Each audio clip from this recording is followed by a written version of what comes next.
नमस्कार बंधुरा श्रावणी सब रकमेर तुम्हादेर सबाइके स्वागत। तो चलो बंधुरा आज के आमी एकटा रेसिपि तुम्हादेर संगे शेयर करब टार्किश ब्रेड।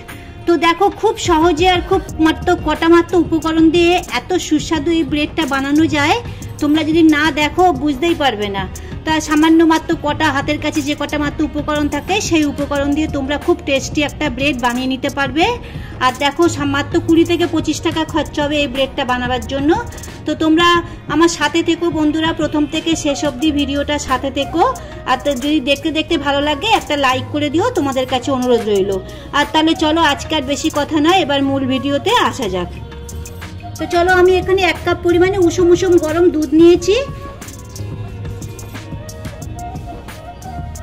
দুধে দিলাম আমি 1 চামচ পরিমাণে চিনি, হাফ চামচ পরিমাণে নুন আর দিচ্ছি 1 চামচ পরিমাণে ইস্ট। তো এইটাকে ভালো করে আমি গুলে নেব। আমি দুধটা একটু উষুম উষুম গরম দিলাম। উষুম উষুম গরম দুধের মধ্যে যদি ইস্ট দেওয়া হয় ইস্টটা খুব তাড়াতাড়ি অ্যাক্টিভ হয়ে যায়।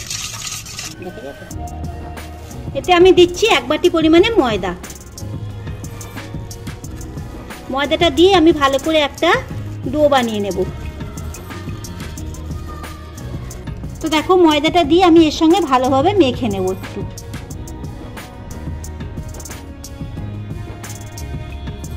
তো দেখো আমি একটু হালকা করে মেখে নিয়েছি। এবার আমি একটা ডিম ভেঙে এর মধ্যে দিয়ে দিচ্ছি।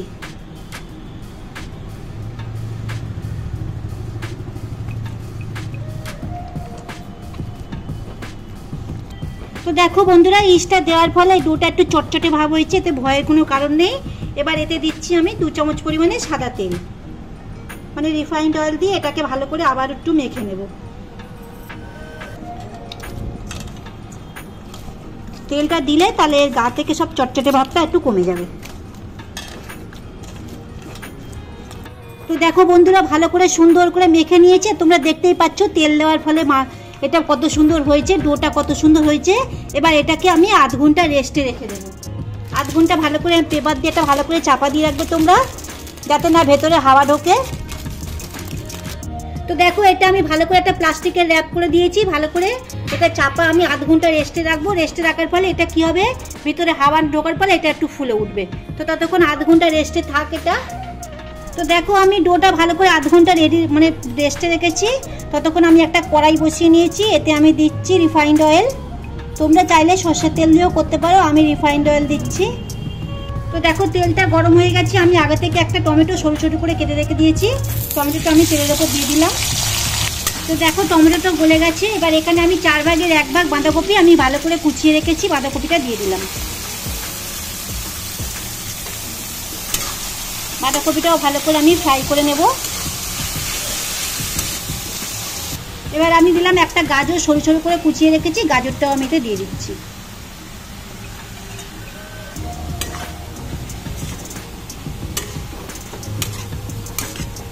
এখানে দিচ্ছি দেখো 3 রকমের ক্যাপসিকাম আমি হাফ হাফ চালা করে নিয়েছি, নিয়ে এটাও দিয়ে দিলাম।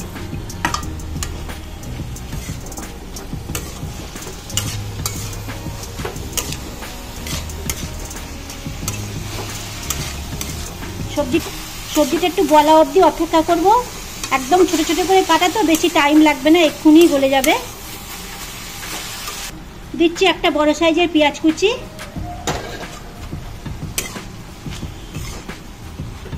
দিলাম 2টো কাঁচা লঙ্কা কুচি। এতে বেশি মশলা দেওয়ার দরকার নেই আর গুঁড়ো মশলার দরকার নেই। এই কটা মাত্র মশলা দিলে, লঙ্কার এই কটা মাত্র মশলা দিলেই হয়ে যাবে। দিলাম হাফ চামচ মানে স্বাদ মতন একটু নুন।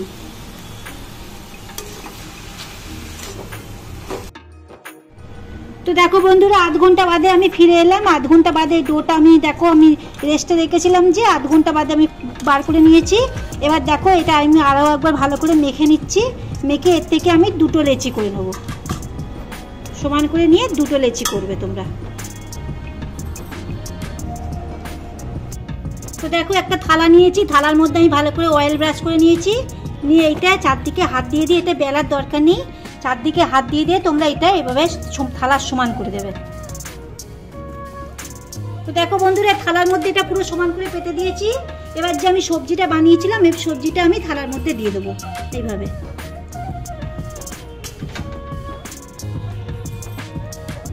তো দেখো সবজিটা চারদিকে দিয়ে দিয়েছি। আর একটা যে লেচি ছিল এটা আমি এইভাবে লম্বা করে নিয়েছি, করে আমি ওপরে চারদিক থেকে এটা বন্ধ করে দেব।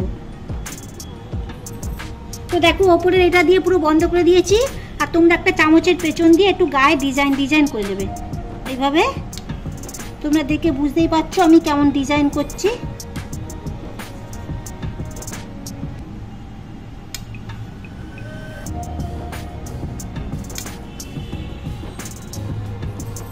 তো দেখো আমি একটা করে নিয়েছি, গায়ে একটু এঁকে নিয়েছি। এবার আমি একটুখানি ডিমের কুসুমটাকে এর গায়ে আমি একটুখানি ব্রাশ করে দেবো। একটা ডিমের কুসুম নিয়েছি, কুসুমটাকে আমি ব্রাশ করে দেবো। দেখছো তো ডিমের কুসুমটা মধ্যখানে দিয়েছি, দিয়ে আমি চারদিকে ডিমের কুসুমটা দিয়ে ব্রাশ করে দেবো। ডিমের কুসুমটা দেওয়ার ফলে কি হবে, এর ওপরের কালারটা যে খুব সুন্দর হবে। তো দেখো ডিমের কুসুমটা দিয়ে আমি ভালো করে চারদিকে ব্রাশ করে দিয়েছি। ছোট্ট একটুখানি গাজর একটাখানে মধ্যখানে কে আমি এরম করে, এটা কিছুই না, একটু ডিজাইন করার জন্য এটা আমি এখানটায় ঢুকিয়ে দিলাম চেপে দিয়ে। দেখো আমি আগে থেকে এখানে কড়াই বসিয়ে রেখেছি, কড়াই গরম হয়ে গেছে। এটা একটা বেরি দিয়েছি। এবার আমি এটাকে আমি আস্তে করে এখানে বসিয়ে দেবো।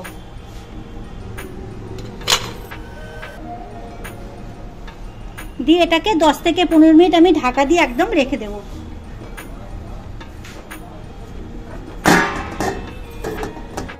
তো দেখো বন্ধুরা আমি একটা প্লেটে এটা ট্রান্সফার করে নিয়েছি, কারণ কড়া অনেক গরম হয়ে গেছিলো। তো তোমরা দেখতেই পাচ্ছ জিনিসটা কত ফুলেছে। কেন কি ফুলেছে বুঝতে পারছো, গাজরটা একদম ভেতরে ঢুকে গেছে। তো আমি তোমাদেরকে একটু কেটে দেখাই কত নরম আর কত ফ্লপি হয়েছে দেখো। তো দেখো বন্ধুরা কেটে দিয়েছি, তোমরা বুঝতে পারছো কেমন হয়েছে দেখতে, কত জালিদার হয়েছে দেখো। আর দেখতেই পাচ্ছ ভেতরে তো সবজিটা দিয়ে কত লোভনীয় হয়েছে। তাহলে বন্ধুরা তোমরা ভিডিওটা প্রথম থেকে শেষ অবধি দেখো। আর দেখতে দেখতে ভালো লাগলে একটা লাইক করো, নিজেদের বন্ধুদের মধ্যে শেয়ার করো, আর কমেন্ট করে আমাকে অবশ্যই জানিও এই টার্কিশ ব্রেডের রেসিপিটা তোমাদেরকে কেমন লাগলো। আজ তাহলে এই পর্যন্ত। সবাই ভালো থেকো, সুস্থ থেকো, সাবধানে থেকো। আর যারা নতুন বন্ধু আমার চ্যানেলটাকে এখনও সাবস্ক্রাইব করোনি তারা সাবস্ক্রাইব করে আমার পাশে থেকো, সাথে থেকো। আর যারা ভিডিওটা দেখছো তাদের ভালোবেসে তাদের সবাইকে ধন্যবাদ। আর যারা ভিডিওটা ফেসবুক পেজ থেকে দেখছো পেজটাকে লাইক করে দিও আর ফলো দিও। আর আমি ইনস্টাতেও আছি, ইনস্টা আর ফেসবুকের লিঙ্ক ডেসক্রিপশন বক্সে দেওয়া থাকবে, তোমরা দেখে নিও।